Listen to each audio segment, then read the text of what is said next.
Hoy, good morning Luzon, Visayas at Mindanao. Hala, hala, hala, hala, hala. Sunod-sunod na ang karma ni Raquel.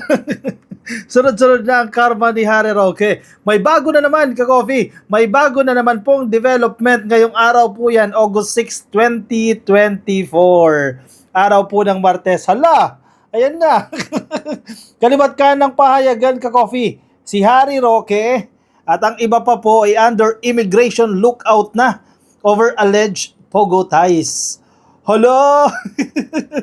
Bantay sarado na. Alam ko pwede pang lumabas yan eh. Pag naka-lookout, pwede ka pang lumabas, ka-coffee, no? Pero mabusisi yan. Saan ka pupunta? Kailan ka babalik? Hala! Hala! At nakakahiya ito, ka-coffee, ha? Kasi acclaimed lawyer ito, ha? International lawyer. Tapos, nakakahiya na sa immigration lookout. Ibig sabihin eh, may dala itong panganib, baka tumakas ito, baka pumuslit ito eh. Bantayan natin. Yan ang dating, ka-coffee, kapag ikaw ay nasa immigration lookout. Parang ang sama-sama mo. Nagsalita si Harry Roque dyan. At hinaharas daw siya dyan. Kasalanan ng Marcos administration yan. Hala, anong kinalaman ni Marcos sa investigasyon na yan dyan sa Senado? Anong kinalaman niya dyan sa nakitang table of organization dyan sa Pogo na yan, kung saan legal counsel itong si Harry Roque? Anong kinalaman ni PBBM sa kanyang tauhan na nakita na nandiyan sa Pogo Hub at may mga nakitang dokumento dyan kasama yung bank account? Anong kinalaman ni PBBM sa pagpapaupa sa puganting Chino dyan sa bahay niya sa Tuba, Benguet? Bakit isisisi nyo kay PBBM yan? Nako. Ang karma nyo, ayan, nagdatingan na yan. Sige, dito muna tayo sa balita. Balita muna tayo, ka-coffee, bago tayo dumako doon sa statement niya. Naglabas na siya ng statement dyan eh. Former palace spokesman. Naku, parang hindi niya deserve na tawagin na former palace spokesman. Na former presidential spokesperson. Parang hindi bagay sa kanya, no? Kasi nasisira yung imahe ng mga spokesperson eh. By simply using that term, no? The former palace spokesman Harry Roque and 11 others have been put on an immigration lookout. Nakakahiya ito, ha? Immigration lookout bulletin due to their alleged involvement in Lucky South 99, a Philippine offshore gaming operator or POGO being investigated over alleged crimes. Anyari, Raquel. Bakit sunod-sunod ito? In a memorandum dated August 6, the Department of Justice said an immigration lookout bulletin order o ILBO was issued against Roque. Itong si Cassandra Leong, yan si Cassie Ong, nako, yan yung yan yung nagtatahi kay Harry Roque doon sa mga operasyon ng Pogo. Yang si Cassie Ong, bata pa raw yan, ka-coffee, parang 23 anyos pa lang yan eh. Siyempre mapapaikot-ikot siya ni Harry Roque dyan eh. Pero yan ang tagabayad, ha. Yan ang mapera, ha, kasi yan ang nagbabayad kay Roque. Itong Cassandra Ong, nakasama din po yan sa lookout bulletin na yan. Si Dennis Cunanan, ito, very popular din ito, ka-coffee, best friend to ni Jinggoy. Kabaliktaran na award dito ng Senate hearing, si Dennis Cunanan. Kumbaga ito yung fixer ito, ka-coffee, nitong Pogo, no? And other personalities allegedly involved dyan po sa Lucky South 99. Pero ginigit ni Harry Roque, hindi siya involved dyan, wala siyang kinalaman, pero nagpa-follow up lang siya, ha, sa PAGCOR. 6 na beses siya nag-follow up kumusta na yung permit nitong Lucky South 99. And I quote, "Considering the gravity of the possible charges, there is a strong possibility that the above-mentioned nationals may attempt to place themselves beyond the reach of the legal processes of this department by leaving the country," the agency told the Bureau of Immigration.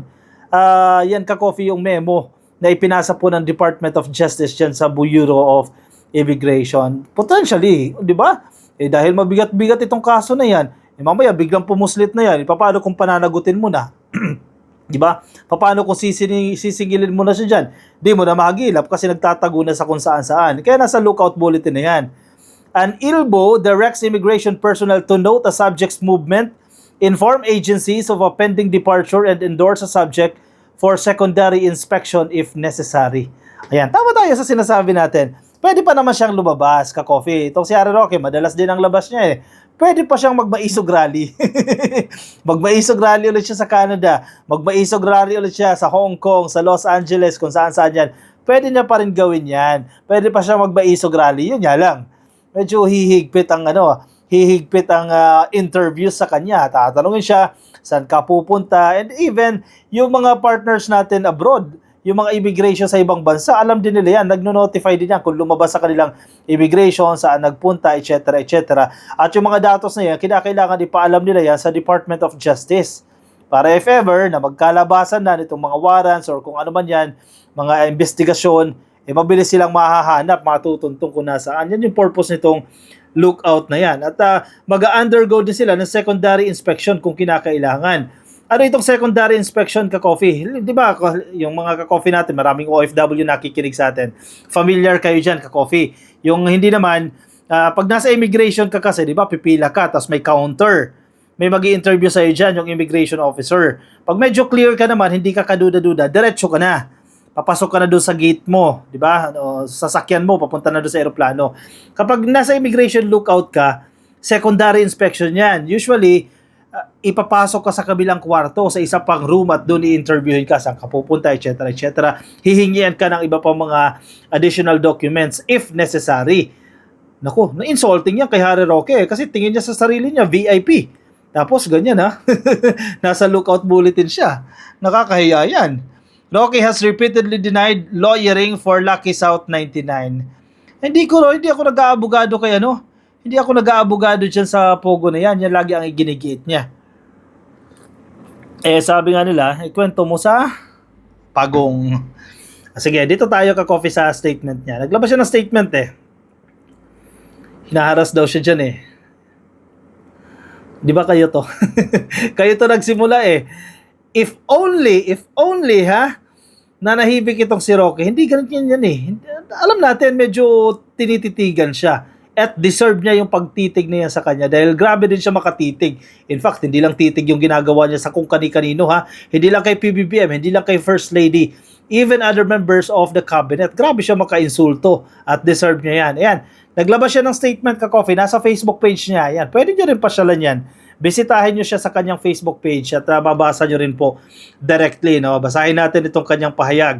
Statement of Attorney Harry Roque on the Immigration Bulletin Lookout Order. Sige, maikli lang ito 1, 2, 3, 4, 5 sentences lang yan.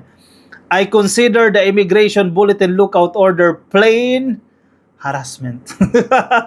Harassment daw yan. Ala, sinasabi mo na naman dyan. The only pieces of evidence that have are 1, that I have accompanied Catherine Cassandra Leong for rescheduling of arrears payment. Bakit di mo na mention na nag-follow up ka ng ilang beses sa PAGCOR? And your mere presence just sa sitwasyon na yan, anong ibig sabihin yan? Normal ba na ang isang dating secretary, dating presidential spokesperson, sasama sa isang occasion, sasama sa isang pagfa-follow up daw ng arrears, pagbabayad ng utang? Normal ba yan? May ibig sabihin yan, ginagawa mo namang tanga yung mga Pilipino, hindi naman tanga mga Pilipino Anong ibig sabihin, ba't nandiyan ka? Gusto mong aregluhin, yun. Kala mo naman din namin alam yan. May gusto kang aregluhin at gamitin mo yung posisyon mo o dati mong posisyon para maareglo yan. Yun naman yun Ginagawa mo pa kaming ing dyan. Number 2, an uncorroborated organizational chart. Nagdi-deny siya dyan sa organizational chart kung saan nakita siya bilang legal counsel, which I had no participation in preparing, neither did I consent to my name's inclusion. Hindi daw siya pumayag na sinama yung pangalan niya. Pero sige, sumasahod naman siya. Pero whirlwind daw, nagsasahod sa kanya si Cassandra Ong. Nako. This political witch hunt, wow, gamit na gamit itong political witch hunt is intended to silence me as a critic of this administration, and I expect they will up the ante following my call, posted on Facebook, to keep Malacanang drug-free after the damning revelations of eyewitness Cathy Binag. Yang si Cathy Buni, sabi ni Mima. Cathy Buni daw yan. Isa pa yan, fake news din yan There is no reason to leave the Philippines. I will face my accusers and answers all allegations related to offshore gaming. Siyempre, alam naman, umalis ka ng Pilipinas, hindi ka talaga makakaalis ng Pilipinas dahil may pananagutan ka. Wag mo nang sabihin yan at naunahan ka na ng DOJ dyan. Hindi ka talaga pwedeng lumabas dahil may pananagutan ka. There is no reason to leave the Philippines. So, dapat lang. I will face the accusers and answer all allegations related to offshore gaming. Medyo humihina sila ngayon eh. Wala nang pondo eh. Kaya wala nang maisog eh. Walang nagpupondo oh. Walang pogo eh. Tulad ng sinasabi ko sa aking programa, The Spokes Hour, mahal ko ang Pilipinas at ang Pilipinas lamang ang bansang aking pinakamamahal. Wow! Mahal niya daw ang Pilipinas. Legit ba? O China? Baka China ang mahal mo? Mahal niya daw ang Pilipinas. Di ako naniniwala dyan. At meron pa siyang sinasabi dyan, ka-coffee. Ito, may isa pa siyang statement. Sinusunod-sunod niya itong statement. Karapatan niya naman magsalita niyan. Sabi niya, on the cases to be filed by the Marcos administration. Yan, malinaw naman eh. Si Marcos talaga tinutukoy niya dyan eh. Sabi niya, anong kaso ako iimbestigahan dahil sinamahan ko na magbayad ng arrears? Hindi yun yung intention. Bakit ka sumama dyan? Dahil nasa organizational chart ang pangalan ko, wala akong pahintulot. Kailan pa naging basehan ang kaso na base sa innuendos? Haharapin ko ang lahat ng kaso. Kaya lang, anong kaso nga? Hintay ka lang, sir. Hintay ka lang. Darating din yan. Sabi ng PAO, okay, isa ka na sa nakasalang. Iniimbestigahan ka na at sunod-sunod pa yan. Sige, huwag ka pa tumigil.